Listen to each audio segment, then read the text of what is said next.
Microsoft એક્સેલમાં મિત્રો આજે આપણે મર્જ એન્ડ સેન્ટર કમાન્ડ વિશે આ વિડીયોમાં શીખીશું. નમસ્કાર મિત્રો, શિવસાગર ગાઈડ ચેનલમાં આપ સૌનું ફરી હાર્દિક સ્વાગત કરું છું. અહીં આપ સ્ક્રીન પર જુઓ છો એક ડેટાબેઝ ટેબલ ટાઈપ કરેલ છે. અહીં control F2 print preview, control F2 કરશું એટલે અહીં આપ સ્ક્રીન પર જુઓ છો કમ્પ્લીટ અહીં ટેબલ ટાઈપ કરેલ છે. આ પ્રકારનું અહીં ઇન્ડેક્સ 1 અને ઇન્ડેક્સ 2 ને બે કોલમની વચ્ચે લેવું છે. ઇન્ડેક્સ 1 અને ઇન્ડેક્સ 2 ને બે કોલમની વચ્ચે અહીં લેવાનું છે. યરને મિડલમાં લેવું છે. તો તે મર્જ સેન્ટર કમાન્ડથી આપણે કરી શકશું. તો અહીં આપણે કઈ રીતે કરવું તે અહીં જોઈએ. અહીં ડેટાબેઝ ટાઈપ કરે છે તે ડેટાબેઝને અહીં માઉસથી ડેટાને સિલેક્ટ કરી અહીં હોમ મેનુમાં ઓલ બોર્ડર આપેલ છે, ઓલ બોર્ડર આપશું એટલે અહીં ટેબલનો ડેટાબેઝ આવી ગયો. હવે અહીં ઇન્ડેક્સ 1 ને બે કોલમની વચ્ચે લેવા માટે ઇન્ડેક્સ 1 ને બે કોલમની વચ્ચે લેવા માટે સિલેક્ટ કરી merge and centre command home મેનુમાં આપેલ છે. આપ સ્ક્રીન પર અહીં જોશો મિત્રો.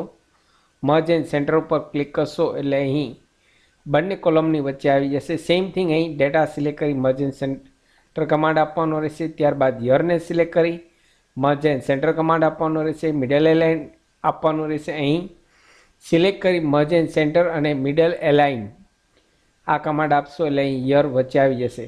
હવે આ બધો ડેટાને સેન્ટરમાં લેવા માટે અહીં સેન્ટર કમાન્ડ આપેલ છે. સેન્ટર ઉપર ક્લિક કરશો એટલે અહીં ડેટા સેન્ટરમાં આવી જશે. ફરીથી અહીં ડેટા સિલેક્ટ કરી સેન્ટર આપું છું. હવે મિત્રો અહીં પોઈન્ટ ડેસિમલ આવશે નહીં, તો અહીં પોઈન્ટ ડેસિમલ લેવા માટે અહીં ડેટાને સિલેક્ટ કરી ઇન્ક્રીઝ ડેસિમલ બટન આપેલ છે. ઇન્ક્રીઝ ડેસિમલ ઉપર ક્લિક કરશો એટલે 0.0 પણ આવી જશે. હવે કંટ્રોલ F2 કરશો એટલે જોયું મિત્રો અહીં મર્જ એન્ડ સેન્ટર કમાન્ડથી બંને કોલમ મર્જ થઈ ગયા, યર મિડલમાં આવી ગયું. સાથે મિત્રો મારી ચેનલ પર આપને યુઝફુલ થાય તેવા ઘણા બધા વિડીયોના પ્લેલિસ્ટ અવેલેબલ છે, જેમ કે વર્ડ, એક્સેલ, ટેલી, પાવરપોઈન્ટ, સરકારી ભરતીની માહિતી, રાઇટ ટુ એજ્યુકેશન, મફત શિક્ષણના પહેલા ધોરણની માહિતી. સાથે અમારી બીજી ચેનલ પણ શિવસાગર સ્ટડી હિન્દીમાં છે, ત્યાં પણ આ પ્રકારની માહિતી હિન્દીમાં પબ્લિશ કરવામાં આવે છે. આશા રાખું છું ફ્રેન્ડ્સ આપને આ વિડીયો ગમ્યો હશે. આપને આ વિડીયો ગમ્યો હોય તો લાઈક કરશો મેક્સિમમ આપના વોટ્સઅપ ગ્રુપમાં, ફેસબુકમાં આ વિડીયોની લિંક વધુને વધુ શેર કરશો. નવા હો તો અમારી બંને ચેનલને સબસ્ક્રાઈબ કરવાનું ભૂલશો નહીં. ફરી મળું છું નવા વિડીયોમાં નવા ટોપિક સાથે. ત્યાં સુધી મિત્રો જય હિન્દ, જય ભારત.